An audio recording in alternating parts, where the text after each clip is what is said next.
Vikings fan group raised $20,000 for a woman dying of brain cancer.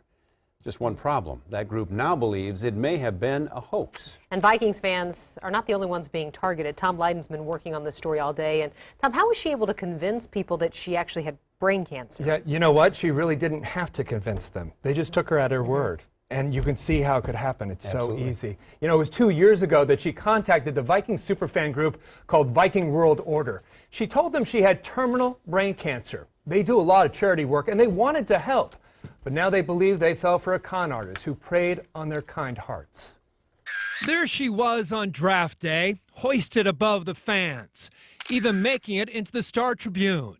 She had front row seats for the Green Bay game, field access too, of course, because Margaret Jean Brezina had terminal brain cancer. Did you actually end up doing any fundraising for her? Oh, man, did we ever. Or at least that's the story she told the superfan group Viking World Order. They set up a GoFundMe page, sold jerseys in her name, raised more than $20,000. Because I didn't want to make that decision to say, hey, this lady's faking, I'm going to just believe a total stranger. But in hindsight, I wish I would have. And when David Garza eventually asked for proof, she texted him a brain scan with a picture cropped from Google Images. Oh, you just messed up. Margie Brezina is an Edina High School grad now living in Fort Lauderdale, Florida.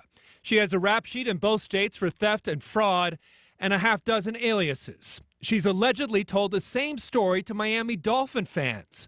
And Pittsburgh fans recently sent out this notice calling her a scam artist. What is her issue, do you think, truly? What's...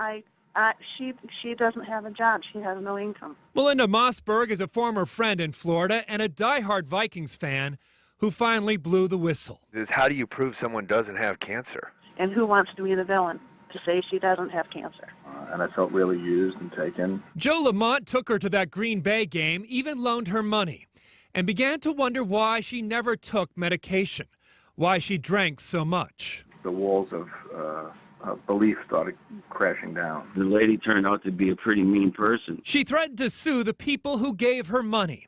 And yet, in the truest test of their charity, they say they would do it again, just maybe more wisely. We're never going to give up our mission to help people and be a charity organization. We're just, I guess, going to have to just do a little more due diligence on situations, unfortunately, because of what we went through.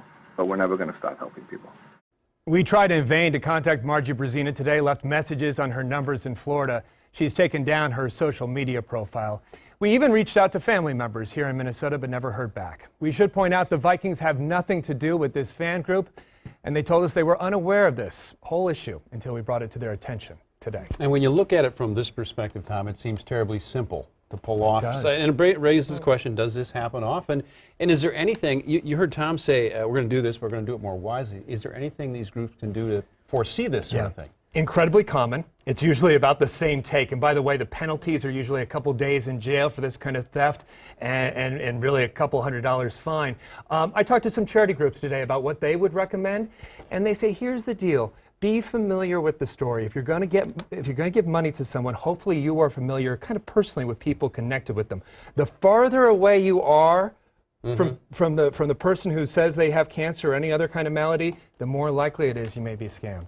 Yeah, sometimes just listen to your gut, too. And sometimes your gut. Do some checking. But it's sad. Look at what this does to all those other people who legitimately need help. Yeah, it does taint the whole thing. Yeah. Well, it's good to hear that they aren't going to give up their mission, though, just because of one situation. No, and as far as we can tell, as of now, there's no criminal investigation. I was gonna say, any penalties? Because of the, well, there are penalties if she gets convicted of theft, but they're usually light, a couple $100, couple days in jail. But so far, no one's initiated a criminal investigation, best we can tell, and I think part of the reason is people are a little bit embarrassed to come forward. It's too bad.